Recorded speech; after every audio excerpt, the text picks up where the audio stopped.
Ako po si Dr. Benigno Manlapas, isang doktor na nag-aalaga sa ating mga senior citizen. Nais kong ibahagi sa inyo ang isang mahalagang kaalaman ngayon. Akala niyo po ba noon na kapag umabot na sa edad 60, ang tanging paraan na lang para mapanatili ang lakas ng inyong mga kalamnan ay sa pamamagitan ng mamahaling mga powder? Ang katotohanan po, isang pirasong nilagang itlog na nagkakahalaga lamang ng mga 10 piso ay sapat na para simulan ang pagbabago.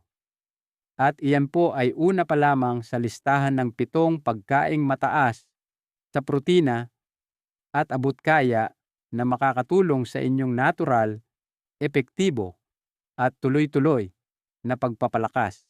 Pagkatapos ng edad 60, maaari po kayong mawalan ng hanggang 3% ng inyong muscle mass bawat taon kung hindi wasto ang inyong nutrisyon.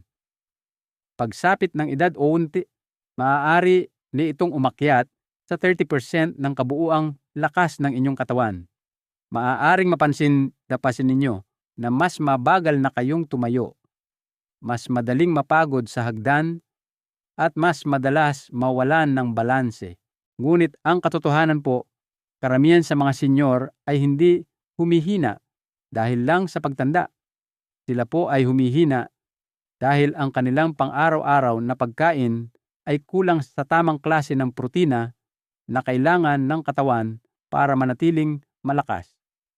Sa araw na ito, ibabahagi ko ang 7 pagkaing budget-friendly na nagkakahalaga lamang ng 10 hanggang 40 piso bawat serving.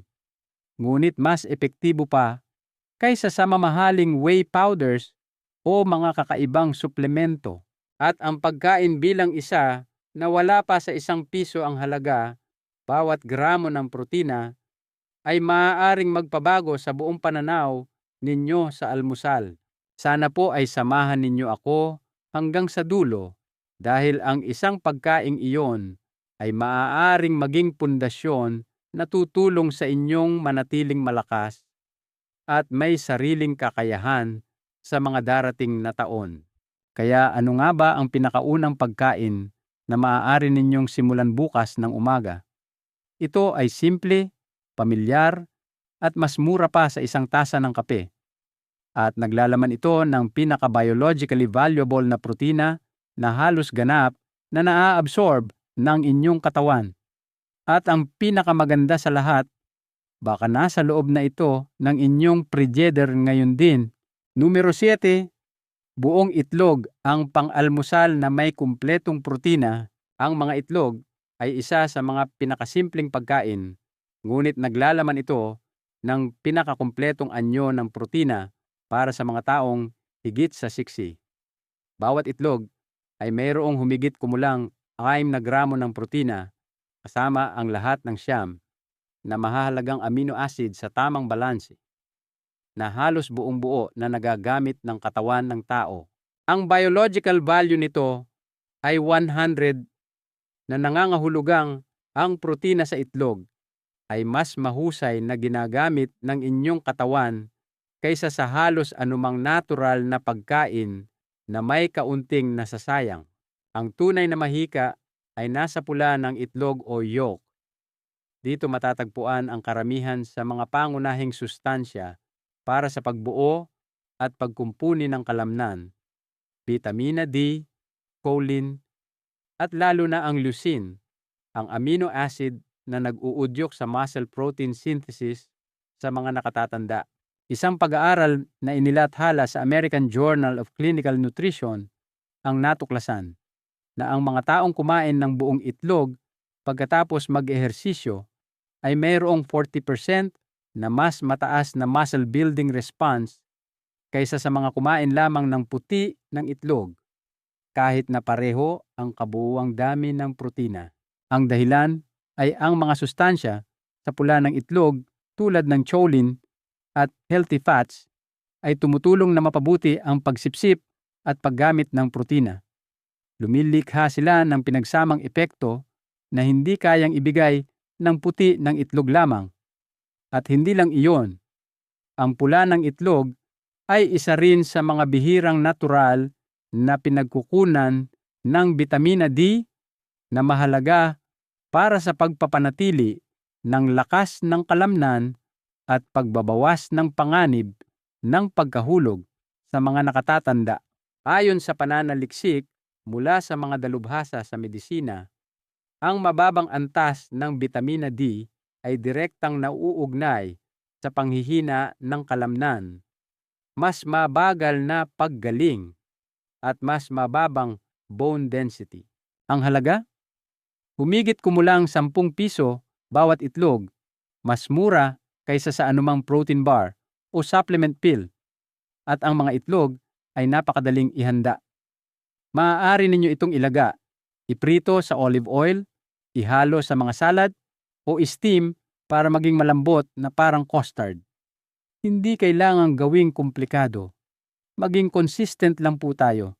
Kung naghahanap kayo ng simpleng panimula para muling palakasin ang inyong mga kalamnan, ang isang buong itlog tuwing umaga ay isang maliit na ugali na maaaring magdulot ng malalaking resulta. Numero 6, cottage cheese. Ang pagkain sa gabi na nagpapalakas habang natutulog. Kung ang itlog ang inyong panlaban para sa kalamnan sa umaga, ang cottage cheese naman ang perpektong paraan para pakainin ang inyong mga kalamnan sa gabi. Ang malambot na kesong ito ay naglalaman ng isang uri ng protina na tinatawag na casein.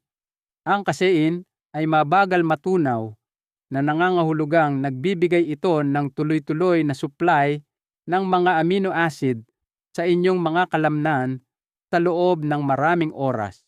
Ito ay lalong mahalaga para sa mga nakatatanda dahil habang tayo ay tumatanda, ang ating katawan ay hindi na gaanong epektibo sa paggamit ng protina. Isang pag-aaral mula sa mga mananaliksik sa University of the Philippines College of Medicine ang sumubaybay sa isang grupo ng mga taong may edad na 65 pataas. Ang mga kumonsumo ng casein protein bago matulog ay nagpakita ng mas mataas na antas ng muscle protein synthesis kahit na hindi perpekto ang kanilang tulog. Ipinapakita ng pag-aaral na ito na ang tamang nutrisyon sa tamang oras ay maaaring mag-activate ng pagkumpuni ng kalamnan kahit habang nagpapahinga. Ngunit hindi lang protina ang alok ng cottage cheese. Ito rin ay magandang source ng choline, calcium, at bitamina B12. Lahat ng ito ay may mahalagang papel sa pagpapanatili ng lakas ng kalamnan, pagsuporta sa nerve function, at pagbabawas ng panganib ng osteoporosis. Sa halagang humigit kumulang 150 para sa isang lalagyan, makakakuha kayo ng mahigit 100 gramo ng de-kalidad na protina. Ibig sabihin, bawat gramo ng protina ay nagkakahalaga lamang ng 1 hanggang 2 piso, mas mura kaysa sa karamihan ng whey protein powders, at madali itong kainin. Maaaring ipares ang cottage cheese sa prutas, ihalo sa smoothies, o gamitin sa mga lutuin. Para sa pinakamahusay na epekto, piliin ang full-fat version. Ang taba ay tumutulong sa katawan na mas mahusay na maabsorb ang bitamina D at iba pang fat-soluble nutrients. 2 kutsara lang ng cottage cheese gabi-gabi at hayaan ninyong ang inyong katawan na ang gumawa ng iba pa. Dahan-dahan, natural, at tuloy-tuloy. Numero 5, delatang tuna purong protina na handang kainin anumang oras. Kung naghahanap kayo ng isang bagay na madaling ihanda, mataas sa kalidad ng protina, at hindi nangangailangan ng komplikadong pagluluto, ang delatang tuna ay nararapat na magkaroon ng puwang sa inyong kusina. Isang maliit na lata lamang, mga 10 gramo, ay nagbibigay ng hanggang 22 gramo ng kumpletong protina kasama ang lahat ng siyam na mahahalagang amino acid. Ito ay partikular na mayaman sa leucine at lysine, 2 sustansya na direktang may papel sa muscle recovery pagkatapos ng edad 60. Ang nagpapabisa sa tuna para sa mga nakatatanda ay hindi lang ang dami ng protina, kundi kung gaano ito kahusay na naa-absorb. Nalaman sa isang pag-aaral na ang mga taong lampas CBD ay mas mahusay na nakaka-absorb ng protina mula sa isda kaysa sa ibang karne. Ang utilization rate ay higit sa 90% habang maraming ibang source ng protina ang hindi gaanong epektibo dahil sa paghina ng panunaw na may kaugnayan sa edad. Ang tuna rin ay isang lean source ng protina, mababa sa calories, at hindi nagdudulot ng labis na pagtaas ng timbang. Ang isang lata ng tuna ay nagkakahalaga ng mga 50 hal na nangangahulugang wala pang 3 piso bawat gramo ng protina. Mas mura ito kaysa sa mga whey powder. Hindi na kailangan ng paghahalo, blender, o ref. Buksan lang ang lata at kainin.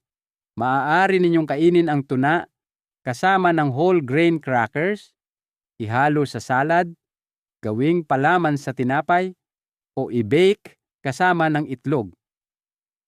Kung nababahala kayo sa amoy, magdagdag lang ng kaunting katas ng kalamansi o herbs. Inirerekomenda ng Philippine Food and Drug Administration, FDA, na ang mga matatanda ay ligtas na makakain ng hanggang 340 gramo ng light tuna bawat linggo nang hindi nababahala sa mercury.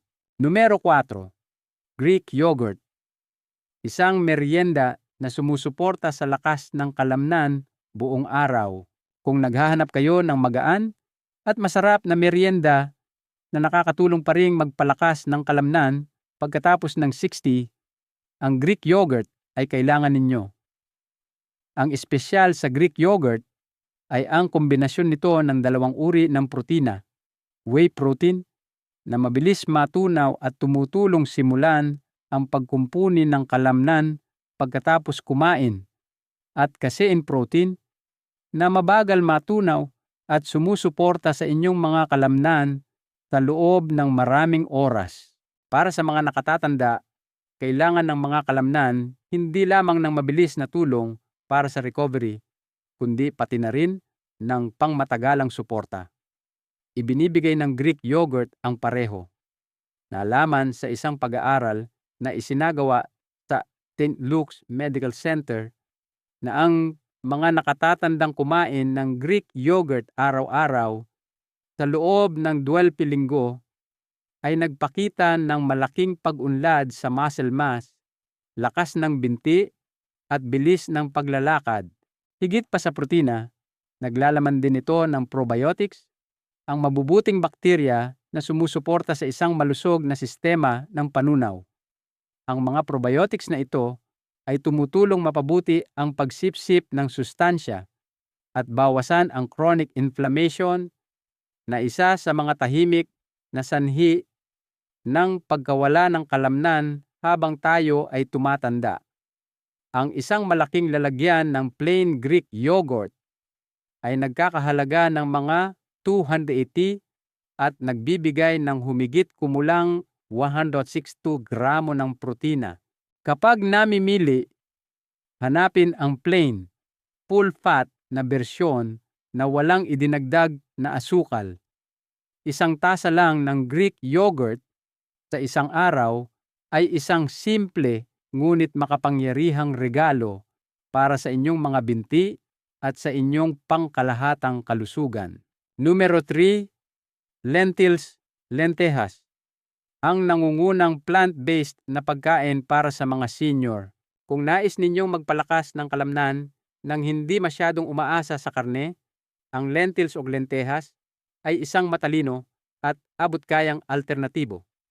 Isang tasa lang ng nilutong lentils ay nagbibigay sa inyo ng mga 18 gramo ng protina kasama ng iron, zinc, vitamina B1, at lalo na ang leucine, ang amino acid na tumutulong simulan ang pagbuo ng kalamnan. Kung ikukumpara sa ibang butil, mas mataas ang leucine content ng lentils, kaya mas epektibo ito sa pag-stimulate ng muscle protein synthesis pagkatapos ng edad 60. Ayon sa isang pag-aaral na inilathala sa Journal of Nutrition, ang mga nakatatandang regular na kumakain ng mga butil, lalo na ang lentils, ay may tendensyang mapanatili ang mas magandang muscle mass at magkaroon ng mas malalakas na binti. Ang dahilan ay hindi lang ang protina. Ang lentils ay mayaman sa antioxidants at soluble fiber na tumutulong bawasan ang chronic inflammation at mapabuti ang pagsipsip ng sustansya sa bituka. At ang lentils ay mas madaling ihanda kaysa sa iniisip ninyo. Hindi na kailangang ibabad magdamag. Pakuluan lang sa tubig sa loob ng 15 hanggang 20 minuto at malambot na ito. Sa halagang 100 para sa kalahating kilo ng tuyong lentils, maaari ninyo itong hatiin sa 7 hanggang 8 servings. Bawat serving ay nagkakahalaga lamang ng mga 15 piso at nagbibigay ng protinang katumbas ng isang piraso ng karne. At kapag isinabay ninyo ang lentils sa whole grains tulad ng brown rice o sinamahan ng itlog, nakukuha ng inyong katawan ang lahat ng mahahalagang amino acid na kailangan nito. Numero 2, delatang sardinas. Ang mabisang source ng protina laban sa pamamaga. Kung ang lentils ay tumutulong sa inyo na magpalakas ng kalamnan gamit ang halaman, ang sardinas naman ang inyong lihim na sandata laban sa isa sa mga pinakatahimik na banta ng pagtanda, ang chronic inflammation. Isang maliit na lata lang ng sardinas ay nagbibigay ng humigit kumulang 23 gramo ng kumpletong protina kasama ang saganang omega-3 fatty acids, calcium, vitamina D, at selenium. Lahat ng sustansyang ito ay may papel sa pagprotekta sa muscle fibers mula sa natural na pagkasira na dulot ng edad. Isang pag-aaral sa American Journal of Clinical Nutrition ang natuklasan na ang mga nakatatandang kumain ng mamantikang isda tulad ng sardinas nang hindi bababa sa 2 beses sa isang linggo sa loob ng 3 taon ay napanatili ang mas magandang bilis ng paglalakad at lakas ng pagkuyom. Naniniwala ang mga mananaliksik na ang mataas na antas ng omega-3 sa mga isdang ito ay tumutulong bawasan ang chronic inflammation at pinapanatili ang integridad ng muscle tissue, lalo na sa mga binti at kamay. Hindi tulad ng malalaking isda na maaaring mag-ipon ng mercury, ang sardinas ay maliit at ligtas kainin. Ang isang lata ay nagkakahalaga lamang ng mga 20 hanggang 35, ngunit puno ito ng sustansyang maihahambing sa salmon na maaaring magkahalaga ng hanggang 300 bawat serving. Madali rin itong kainin. At ang malalambot nitong buto ay isang natural at madaling ma-absorb na source ng calcium. Kaya't nakakatulong ito sa mga nag-aalala sa paghina ng buto o osteoporosis. Numero 8, tuyong beans. Ang pinakaabot kayang pampalakas ng kalamnan sa buong mundo, hindi po baka, hindi rin whey powder. Ito po ay ang mga tuyong beans tulad ng black beans, kidney beans, at munggo na nag-aalok ng pinakamataas na protina sa pinakamababang halaga para tulungan ang mga nakatatanda na muling magpalakas. Ang kalahating kilo ng tuyong beans ay nagkakahalaga ng mga 70. Kapag naluto, ito ay nagbibigay ng higit sa 180 gramo ng protina. Ibig sabihin, bawat gramo ng protina ay nagkakahalaga ng wala pang 1 piso. Ito ang pinakamababang halaga sa lahat ng pagkaing mataas sa protina. Ngunit, ang mababang halaga ay hindi nangangahulugang mababang kalidad. Ang beans ay nagbibigay din ng soluble fiber, iron, magnesium, at mga plant compound na lumalaban sa pamamaga. Isang pangmatagalang pag-aaral na isinagawa sa isang komunidad sa Laguna ang sumubaybay sa mahigit 900 na matatanda sa loob ng 5 taon. Ang resulta ay nagpakita na ang mga kumain ng beans ng hindi bababa sa 4 na beses sa isang linggo ay mas napanatili ang kanilang muscle mass, balance at nabawasan ang panganib na matumba. Ang mga tuyong beans ay maaaring lutuin ng isang beses, i-freeze at gamitin sa buong linggo. Kapag isinabay sa mga pagkaing tulad ng itlog, yogurt o kanin, nagbibigay ang beans ng lahat ng mahahalagang amino acid na kailangan ng inyong katawan para muling magpalakas. Ang isang mangkok ng beans bawat araw ay maaaring maging unang hakbang tungo sa mas malalakas na mga binti, buod at paalala. Kung tunay ninyong nais na muling palakasin ang inyong mga kalamnan pagkatapos ng edad 60 ng walang mamahaling powders o pagkain, tandaan po ninyo ang 7 pagkaing ito. Buong itlog, nag-aalok ng kumpletong protina para simulan ang inyong araw. Cottage cheese, tumutulong sa katawan na magkumpuni habang kayo ay natutulog. Dilatang tuna, madaling maabsorb at matipid. Greek yogurt, nagbibigay ng whey at casein para sa buong araw na recovery. Lentils, banayad na plant protein na mayaman sa iron at B vitamins. Sardinas, puno ng omega-3 para labanan ang pamamaga. Tuyong beans, ang pinaka-ekonomikal na pagpipilian na may pangmatagalang resulta. Hindi po ninyo kailangan ng mamahaling suplemento. Kailangan ninyo lamang ang 7 pamilyar na pagkaing ito. Hindi sila magarbo, hindi nila kailangan ng advertisement, ngunit pinangalagaan na nila ang katawan ng tao sa loob ng maraming henerasyon. Maaari kayong magsimula ngayon. Isang itlog sa umaga, isang tasa ng yogurt o isang mainit na mangkok ng sabaw ng lentils sa tanghalian. Kung hindi kayo sigurado kung saan magsisimula, subukan itong maliit na lingguhang plano. Umaga, isang nilagang itlog at kalahating tasa ng oats o Greek yogurt na may ilang prutas. Tanghalian, salad na may lentils at tuna o isang sandwich na may palamang itlog.